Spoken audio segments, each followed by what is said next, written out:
Cuando se trata de la categoría por parejas, hay ciertos rasgos que todo dúo debe poseer para encontrar su ritmo como un equipo y ser considerados trabajadores de élite dentro de la división.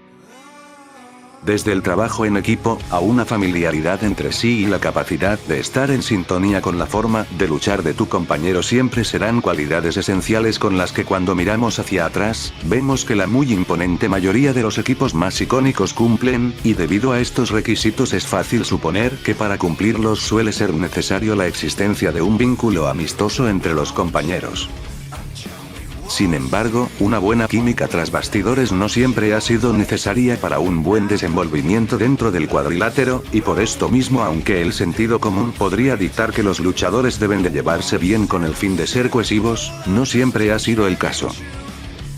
Aunque en los shows se ha explorado varias veces este escenario al hacer que dos luchadores que según el guión no se llevan bien unan sus fuerzas, los casos que veremos a continuación son legítimamente reales, explorando la historia tras algunos equipos que aunque en su momento fueron de los más exitosos, fuera de los cuadriláteros sus integrantes no eran precisamente fanáticos el uno del otro.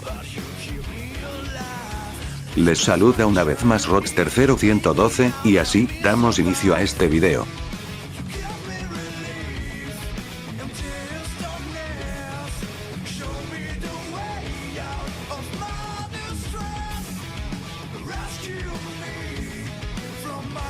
Muchos trabajadores de la ECW original se caracterizaron por tener dificultades para alcanzar el éxito en el gran escenario de la competencia, sea WWE o WCW, así como por saber ocultar sus limitaciones, acentuando sus puntos fuertes al máximo, y a la vez hacer ver como mayor sus habilidades como intérpretes, siendo un ejemplo perfecto de esto el equipo conformado por Perry Saturn y John Kronus conocido como los Eliminadores, el cual fue uno de los más populares en la relativamente breve historia de la empresa.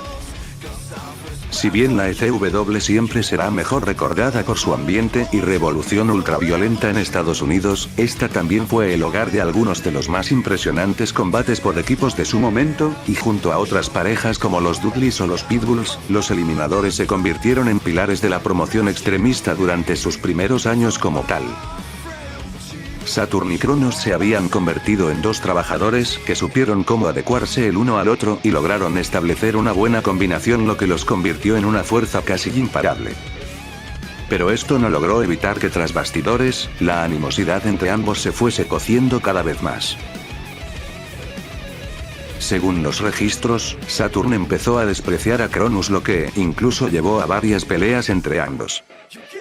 Supuestamente este rencor por parte de Perry tiene su origen en que él cada vez entrenaba y se esforzaba más para seguir mejorando su técnica en el cuadrilátero, mientras que Kronos optó por quedarse estancado donde estaba, lo que se traducía en su reducción de esfuerzo durante los combates así como en la irregularidad del funcionamiento como equipo, y que eventualmente llevó a su separación. Tiempo más tarde, Paul Heyman propondría la idea de reformar el equipo, lo cual fue rechazado rotundamente por Saturn, quien poco después saldría de ECW por cuestiones financieras para emprender su camino en WCW. Como dato curioso, Kronos y Saturno son dos entidades paralelas de la mitología griega y romana respectivamente, siendo más bien Saturno un dios inspirado por los romanos de la historia del conocido como padre de los dioses griegos, Cronos.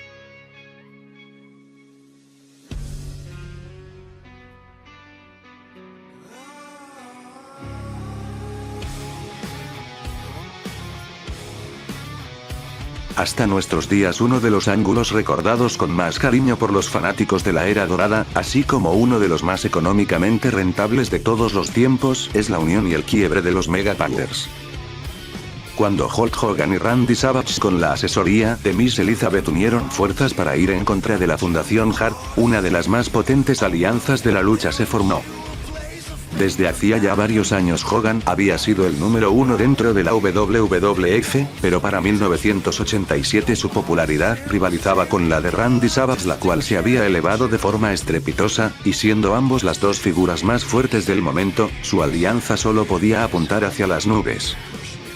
Sin embargo, desde un principio la única razón por la que se llevó a cabo esta asociación fue con el fin de construir una eventual disputa, la cual sucedería para 1989, cuando las tensiones alrededor de los luchadores habían crecido demasiado como para poder contenerse, siendo estas impulsadas por la sobreprotección de Randy hacia Elizabeth, que le llevarían a un resentimiento hacia el Hulkster por su relación con ella, desencadenando un ángulo tras bastidores que prevalece como momento de culto. Todo estaría bien hasta aquí, pues después de todo era solo un ángulo, aunque el problema está en que precisamente no se quedó en solo eso, pues con el tiempo las tensiones, que alguna vez no fueron más que un espectáculo, se reflejaron en la vida real de Hogan y Savage. En primer lugar, ambos hombres eran conocidos por sus colosales egos y competitividad, además de ser muy protectores de sus posiciones en la cartelera, lo que, al ser ambos las dos figuras más grandes en aquellos años, aparentemente supo crear sus roces.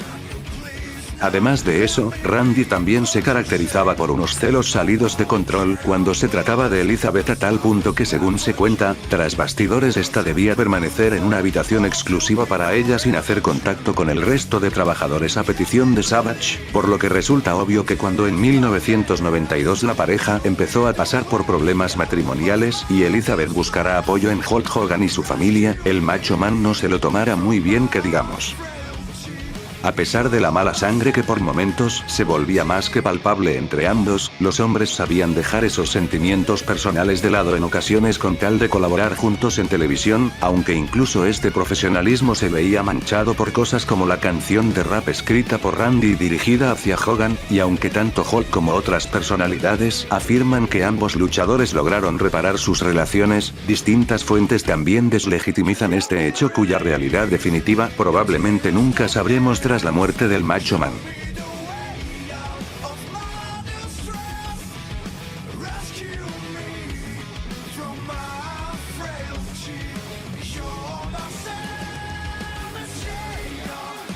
El equipo conformado por Ricky Morton y Robert Gibson es uno de los más icónicos en la historia de la lucha libre profesional moderna, no solo por su muy extensa trayectoria juntos, sino también por perfeccionar la fórmula de los equipos babyface durante los combates, la cual seguramente les sonará familiar a todos.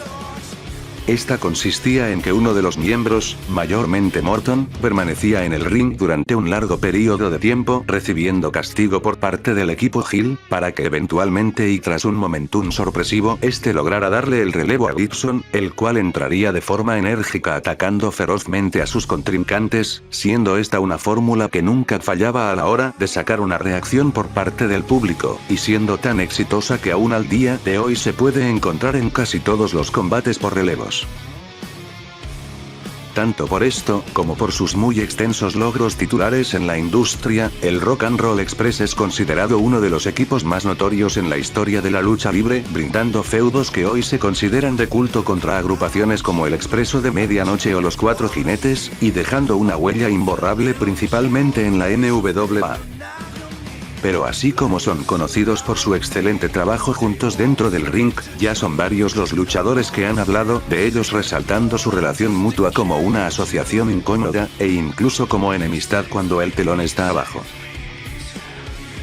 La verdad es que aparentemente no se tiene ninguna constancia verificablemente registrada en la historia sobre la supuesta mala relación entre estos, y todo se resume más bien a declaraciones de compañeros de trabajo, destacando por ejemplo a New Jack, quien además de atribuir gran parte de su éxito a las lecciones que aprendió de Morton y Gibson, también ha dicho que ambos se odiaban entre sí, pero que debido al éxito del equipo y el lucro monetario que suponía para ellos, se mantuvieron juntos todo ese tiempo.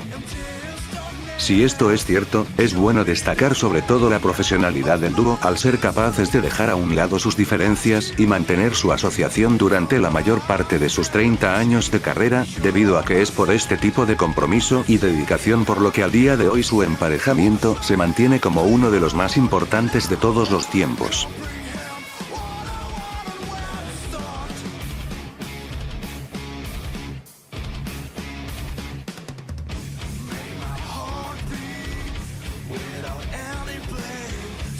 Los Rockers son un equipo que prácticamente no necesitan presentación, pues estos no solo son uno de los más icónicos en la historia de WWE, sino que en toda la industria de la lucha libre norteamericana.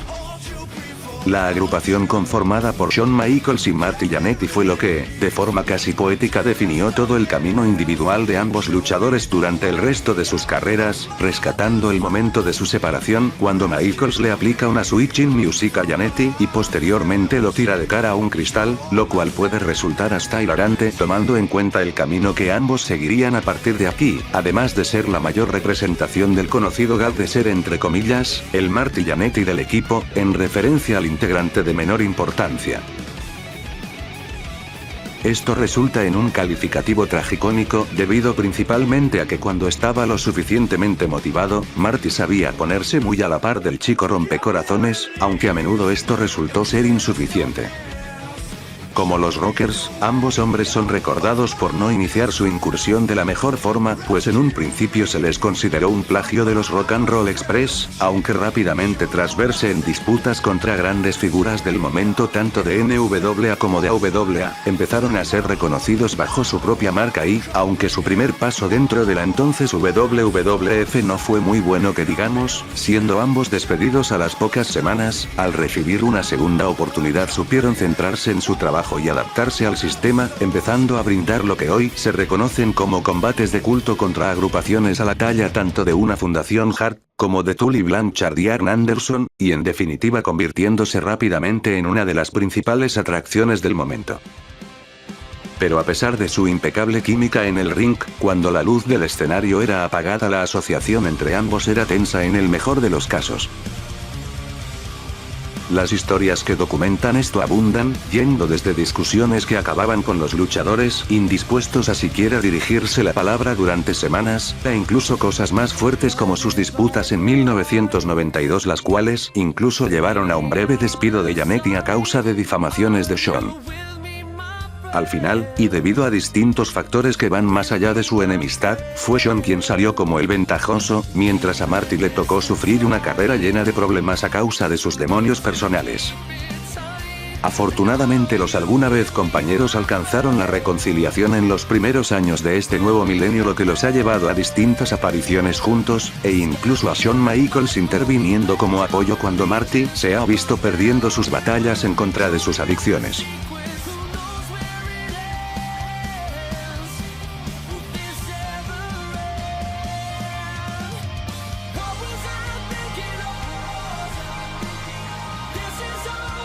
Cuando se habla de los equipos más importantes de todos los tiempos, los Bulldogs británicos siempre tendrán su lugar asegurado. El dúo conformado por Davey Boy Smith y Dynamite Kid empezó su incursión con gran éxito en la All Japan Pro Wrestling, pero fue su carrera en la entonces WWF la que los impulsó a nuevos niveles. Los Bulldogs eran feroces competidores y atletas tenaces que trajeron un estilo innovador a la división por parejas americana, en donde Smith era el powerhouse y Kid el goleador, lo que resultó en una química perfecta donde ambos luchadores se complementaban entre sí. En muy poco tiempo lograron convertirse en uno de los equipos más importantes dentro de la WWF, al ganar los títulos por pareja frente a Greg Valentine y Brutus Big Cake, así como uno de los más representativos de toda la década de los 80. Sin embargo, había un lado de la moneda menos honroso en relación a este equipo. El hombre tras el personaje de Dynamite Kid, Tom Billington, era conocido por su comportamiento sumamente volátil y en sí, por ser alguien con el que era difícil tratar. También era conocido por ser un gran bromista, aunque el alcance de sus bromas solían ser demasiado perjudiciales y crueles como para el disfrute de los demás, lo cual le ganó el desprecio por parte de muchos de sus compañeros, a pesar del respeto que le tenían por su desempeño en el cuadrilátero. Smith por su parte era más bien un seguidor en apoyo a las jugarretas de Kid, aunque sobre él recae el hecho de que ambos solían tomar demasiadas libertades con sus oponentes, haciéndoles más daño del que realmente era necesario. Pero esto no trata sobre la mala relación de estos con el resto de luchadores, sino de sus problemas el uno con el otro, y es que a pesar del hecho de que incluso eran primos, la situación llegó a un punto donde la sangre no era más pesada que el agua para estos perros. Con el tiempo los hombres empezaron gradualmente a resentirse entre sí por razones tanto personales como profesionales, aunque el colmo del asunto fue un conflicto de negocios cuando supuestamente Davey Boy adquirió los derechos de autor del nombre de Bulldog británico para utilizarlo como marca personal sin el consentimiento de Kid, lo cual le impidió a este último hacer apariciones con cualquier referencia a este nombre, desatando una gran enemistad entre ambos. Lamentablemente los hombres nunca lograron reconciliarse, y la historia de los alguna vez Bulldogs británicos tuvo un final más bien trágico. Ambos hombres eran conocidos por no saber cuándo detener la fiesta, y los años llenos de abuso de drogas finalmente hicieron su efecto al costarle la vida a Davey Boy en 2002, mientras que tras numerosos padecimientos que van desde parálisis en las piernas y problemas en la columna hasta incluso un derrame cerebral, Dynamite Kid se ha visto confinado a una silla de ruedas posiblemente de por vida. Si el video te gustó, no olvides dar pulgar arriba y suscribirte en caso de no haberlo hecho aún. También puedes seguirme por mi página de Facebook, cuyo link estará en la descripción. Les habló Rockster 0112. Nos vemos muy pronto.